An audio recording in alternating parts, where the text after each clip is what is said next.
Hi, I'm your host, Attorney Michael Potter. Welcome to part 2 of our discussion of the most common mistakes in estate planning.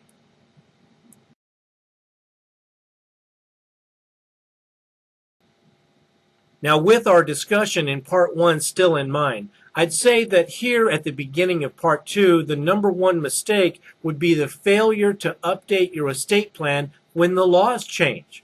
We recently went through a major change in estate planning that took effect in January of 2013. And what that means to you and me is that it's time to get your estate plan reviewed and, if necessary, updated and changed to be in consonance with the current estate tax law.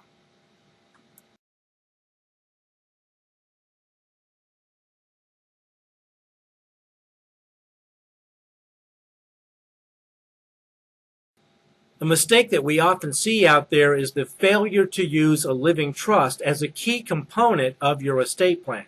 I do recommend the living trust because it allows you to escape probate and it allows you to pass the assets privately and quietly to the people that you want.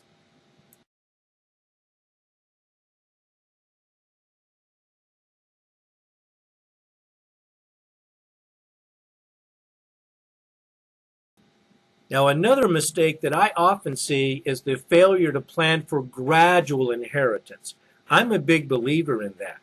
By gradual inheritance, receiving assets over a longer period of time or at certain intervals, there's a much better chance that the assets won't get blown by the beneficiaries. And number two, there's a better chance that the assets will grow over time with prudent investment and wise management.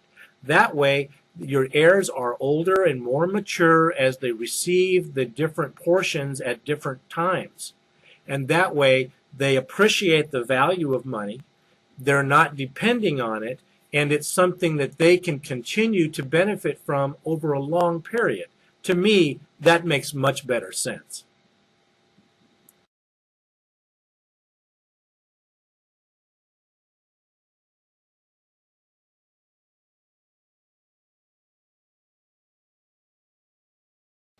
Now, your trustee is going to have a key role in making sure that your assets are distributed according to your wishes, not somebody else's, and not according to their own.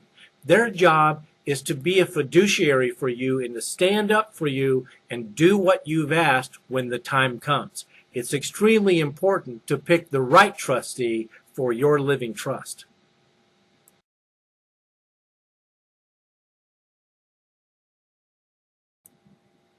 You know, one of the most important things you can do with your estate plan is to make sure that you use a living trust and that you pick a good trustee. It's very important to pick a trustee that you're comfortable with, a person who has the integrity and honor to do the right thing.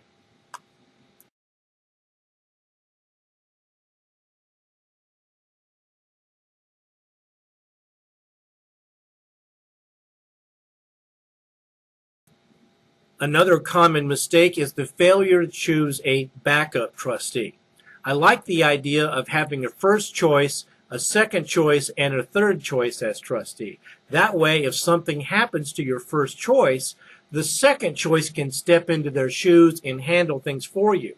Likewise, a third choice should be selected because now that third choice steps into the role of secondary choice. So having a first, second, and third choice is a good idea, and it gives you some flexibility. So if something happens to either one of the first two choices, you still have a viable backup who can step into their shoes and handle things for your trust.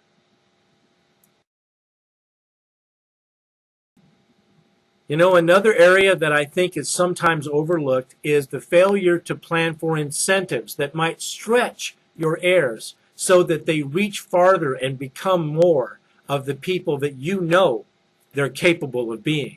For example, you might have an incentive where your heirs receive 25% of their inheritance when they finish college.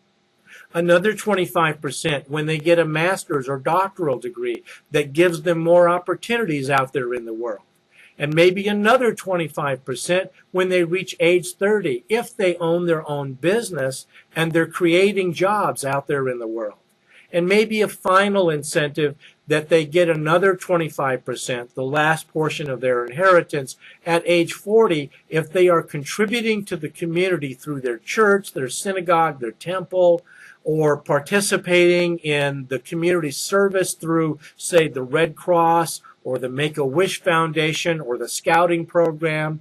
Any one of these kinds of things that they could be doing would be an excellent incentive to receive the final portion of their inheritance. I'm a big believer in gradual inheritance and inheritance with incentives.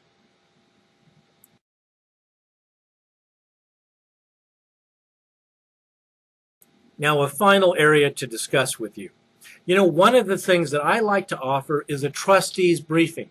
Whether your trust was written by my office or another law firm, I like to offer a trustee's briefing because many trustees don't know exactly what's expected of them, and it's a little overwhelming to think that they're going to be responsible at your death to make distributions.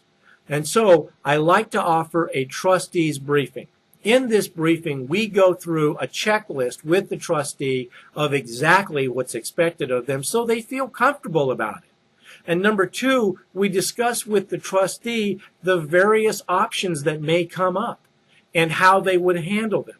This gives the trustee much greater comfort in serving in your estate plan. And I would like to offer that to you. If you'd like to have a trustee's briefing, please contact my office. We'll be glad to set it up. There's no charge for it, and we're glad to be of service in that way.